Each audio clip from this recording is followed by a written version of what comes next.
साफ तौर पर यह दिखा भी है और यही इतिहास भी रहा है और वही आज भी नजर आ रहा है। हमारे साथ आनंद राय जी जुड़ रहे हैं, जो कि वरिष्ठ पत्रकार हैं, जो कि लखनऊ से हमारे साथ जुड़ रहे हैं।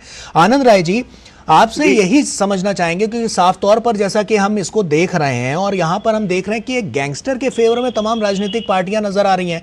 हालांकि जो स्वास्थ्य का हवाला दिया जा रहा है वो तो पहले से खराब था, और वहां पर अगर हार्ट अटैक जैसी कोई चीज आती है या दिल का दौरा पड़ने से उनका निधन होता है तो उसमें सियासत क्यों?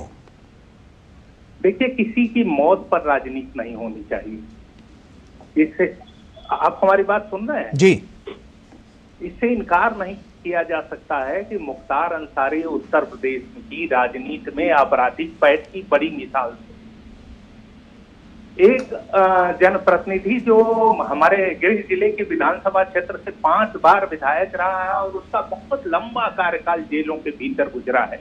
जनता से कोई वास्ता नहीं रहा है। जनता जो कभी नंबर लगाकर और जेलों में पर्ची लगाकर या उनके रसूख के आगे जाके भले उनसे मिल ले, लेकिन जनता से इसके बावजूद मुख्तार अंसारी चुनाव जीतते रहे। तो चुनाव जीतते रहने का 2 वजह, कुछ तो उसकी जरूर लोगों के बीच आपसी पकड़ मजबूत रही होगी और कुछ वही रॉबिन हुड और माफिया की छवि थी, दबंगई थी। इससे इनकार नहीं किया जा सकता है।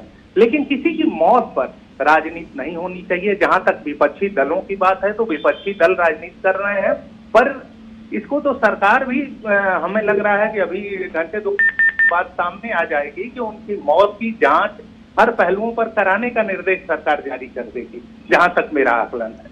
बिल्कुल आनंद जी, और ये भी देखा गया है क्योंकि जो स्थितियां हैं वो साफ तौर पर इशारा भी कर रही हैं, और जैसा कि हम जानते हैं कि कानून व्यवस्था पहले से चाक चौबंद है। और आज अगर हम बात करें समाजवादी पार्टी को, हम देखते हैं बहुजन समाज पार्टी का कार्यकाल भी जो हमने देखा है, तो वहां पर भी देखा है कि माफिया राज कैसा था। इसी तरह की तो स्थिति है कि जब हम देख रहे हैं कि पूर्व जो डीएसपी हैं वो अपनी बात वहां पर खुद कह रहे हैं कि उनके ऊपर इस तरह से उनको ऊपर दबाव डाला गया, तब जाकर उन्होंने इस्तीफा दिया। और इसके अलावा तमाम और भी पुलिसकर्मी थे। हाँ बिल्कुल, वो शैलेंद्र सिंह की घटना तो सही है। शैलेंद्र सिंह ने मुख्तार अंसारी को के खिलाफ सीधा मोर्चा खोला था, कार्रवाई करना चाह रहे थे। और उसके बाद शैलेंद्र सिंह हालांकि बाद में राजनीति में आ गए, कांग्रेस पार्टी के नेता हो गए, फिर दूसरे दलों में गए या नहीं गए अभी मुझे पता नहीं है। लेकिन शैलेंद्र सिंह ने बहुत बहादुरी के साथ, साहस के साथ मुख्तार अंसारी को घेरने की कोशिश की थी, असलहे बरामद किए थे और उनके पास बहुत सारी सूचनाएं थी जिसका उस समय पुलिस बल ने प्रयोग नहीं किया था। तो मौजूदा स्थिति आनंद राय जी, जो साफ तौर पर हम देख पा रहे हैं कि अभी भी उसी तरह की स्थितियां पहले जैसी बनी हुई हैं। हम जहां एक तरफ राम राज्य की बात करते हैं, वहां पर अगर इस तरह की स्थितियां हैं तो वहां पर जब ऐसी सियासत होती है और ऐसा फेवर लिया जाता है, ऐसा पक्ष लिया जाता है विपक्ष द्वारा, तो कहीं ना कहीं एक तमाम सवाल खड़े करता है कि आप जनता के लिए हैं या जनता के खिलाफ हैं। देखिए, उत्तर प्रदेश या देश की राजनीति जो लोकतंत्र जनता के मतों से चलती है, तो उत्तर प्रदेश का स्वाद बहुत ही इस मामले में एक तरह से आप कह सकते हैं कि उत्तर प्रदेश में भी बाहुबल को जनता पसंद करती रही है और बहुत सारे बाहुबलियों को चुनती रही है। तो बाहुबलियों के पीछे उनके एक समर्थकों का हुजूम रहता है। और राजनीतिक दल आज देख लीजिए कि बहुजन समाज पार्टी की अध्यक्ष मायावती ने तो सीधे सीधे मुख्तार अंसारी की मौत पर उच्च स्तरीय न्यायिक जांच की मांग की है।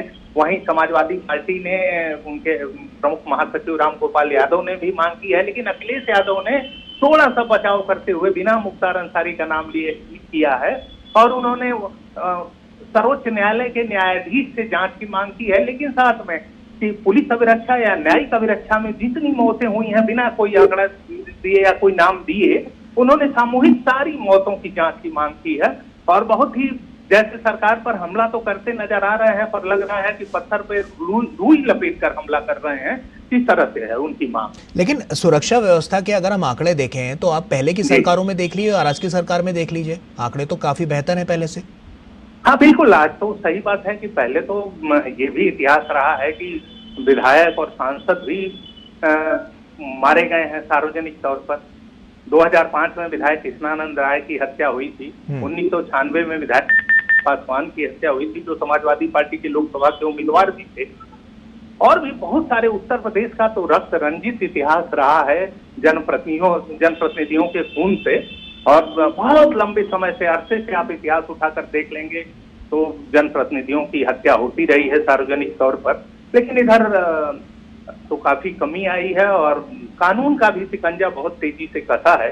फैसले भी बहुत हुए हैं पिछले 4-5 वर्षों में। तो अदालतों ने जिस तरह से, जिस त्वरित गति से फैसले सुनाए हैं, उसका भी असर हुआ है। और जनप्रतिनिधियों के जनप्रतिनिधित्व पर भी जिस तरह से तलवारें लटकी हैं, जितने उपचुनाव कराने पड़े हैं, सजा होने के बाद जनप्रतिनिधि जेल में चले गए हैं, तो उससे भी जनता दोबारा उपचुनाव का मुंह न देखे और इस तरह से तो इन लोगों से परहेज करती रही है। और फिर जनप्रतिनिधियों को हार का भी सामना करना पड़ा है। नहीं तो एक दौर में बाहुबली होने का मतलब होता था कि उनका चुनाव जीतना तय माना जाता था और वो निर्दलीय भी चुनाव जीत जाते थे। लेकिन आज की तारीख में इन स्थितियों से में काफी बदलाव आ गया है। बिल्कुल, और निश्चित तौर पर यह बदलाव एक प्रणाली के बाद आया है, लगातार उस पर काम भी किया गया है, फोकस भी किया गया है और तभी कहीं ना कहीं हम कह सकते हैं कि जो सुरक्षा व्यवस्था है वो चाक चौबंद है।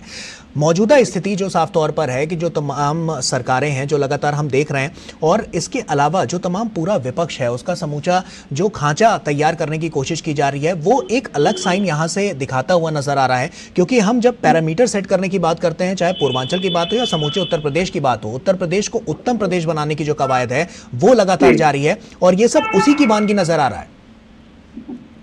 देखिए, अब इसके लिए जनता भी सबसे बड़ी जवाबदेह होगी। जनता का जैसा रुख होगा वैसे ही परिणाम आएंगे। और जैसे जैसे ये माफिया, बाहुबली, अपराधी लोकतंत्र की अदालत से खारिज किए जाते रहेंगे, जनता की अदालत से इनके खिलाफ फैसले सुनाए जाते रहेंगे, इनकी जमानतें जब्त होती रहेंगी, तब तक सुधार की धीरे धीरे धीरे गुंजाइश बढ़ेगी। और अगर अचानक चाहे कि कोई जादुई छड़ी घुमा के और बिल्कुल एकदम पाक साफ कर दिया जाए, तो अभी वह संभव नहीं दिखता है। अभी भी बहुत जगह वो घालमेल दिखता है और इनको जनता ही, ये बहुत बड़ा मौका है, ये चुनाव का दौर भी चल रहा है जनता के सामने और जनता का ही फैसला सबसे सर्वोपरि आप रखिए।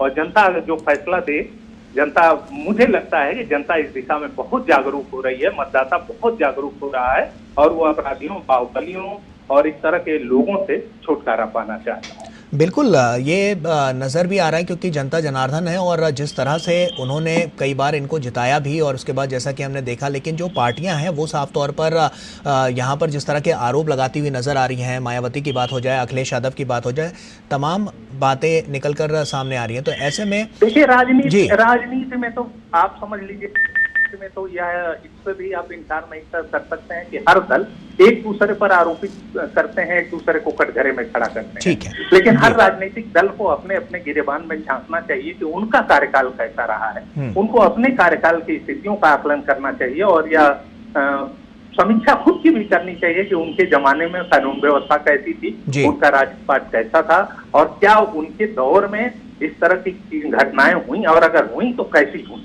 जी आनंद जी, आप बने रहिए हमारे साथ। अब बांदा से अपने संवाददाता का भी रुख कर लेते हैं। अभय कुमार निगम हमारे साथ, हमारे सहयोगी जुड़ रहे हैं। अभय, अभी क्या ताजा जानकारी आपके पास है, क्या अपडेट है, क्या कुछ हलचल वहां पर नजर आ रही है? जी, आपको बता दें, इस समय मुख्तार